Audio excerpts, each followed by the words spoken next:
Assalamualaikum warahmatullahi wabarakatuh. Let me introduce myself to you. My name is Rizka Afianti. You can call me Rizka. Now, I want to explain about one of kinds of R&D model. Okay, in this slide, there are many kinds of R&D model. Number 1, there is Borg and Cal. Number 2, 4D. Number 3, ADI. Number 4, Azure. Number 5, CAM. And the next slide, number 6, Dick and Carey. Number 7, Smith and Ragans. Number 8, RDR. And the last is number 9. There is R2R.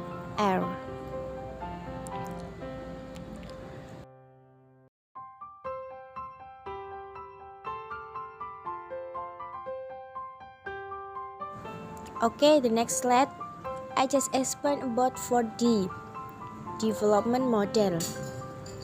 4D development model is an extension of the define, design, develop, and dissemination. The next slide, there is debugan. Oke, bisa dilihat dari bagan yang ada di sini. Define itu adalah pendefinisian, desain perancangan, develop pengembangan, dan yang terakhir disseminate yaitu penyebaran.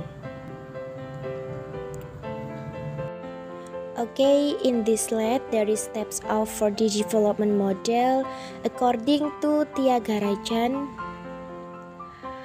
1974. It consists of 4 stage of 4D development model. Menurut Tyagarajan 1974, ada 4 tahapan yang ada pada model pengembangan 4D di dalam R&D model, development model. First stage, define or often referred to as the needs analysis stage.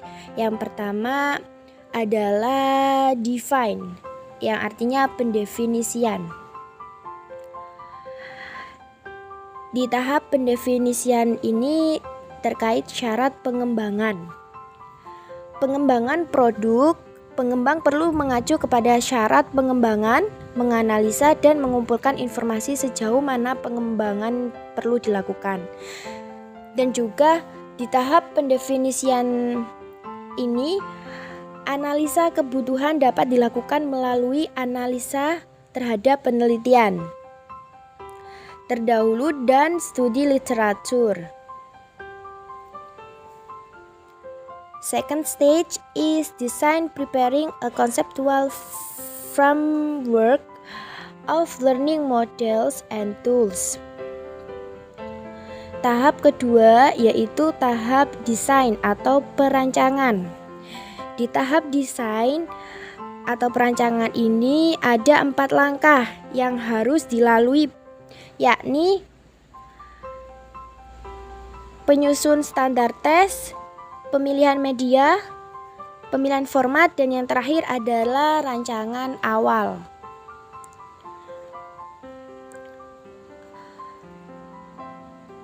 The third stage which is the development stage involving validation, test, or assessing the feasibility of the medium. Di tahap ketiga ada tahap develop atau pengembangan. Tahap ketiga dalam pengembangan perangkat pembelajaran model 4D adalah mengembangkan. Di tahap pengembangan, fungsinya itu untuk menghasilkan sebuah produk pengembangan.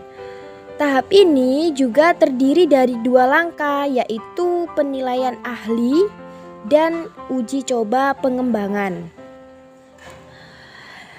The last is the disseminate stage.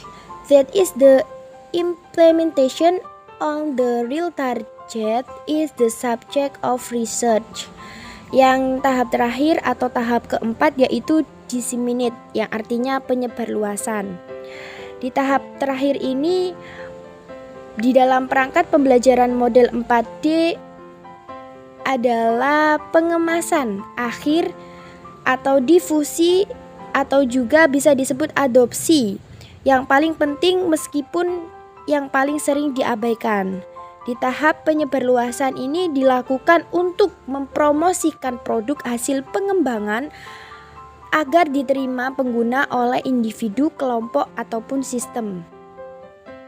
Tetapi pengemasannya itu harus selektif agar menghasilkan bentuk yang tepat. Nah, terdapat 3 tahap utama dalam tahap disseminate ini, yaitu validation testing, packaging, serta diffusion and adoption.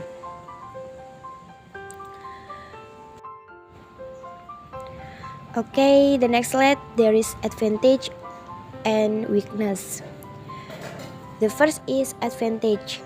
The advantage of 4D is that they don't take a long time because the stages are relatively not very complex.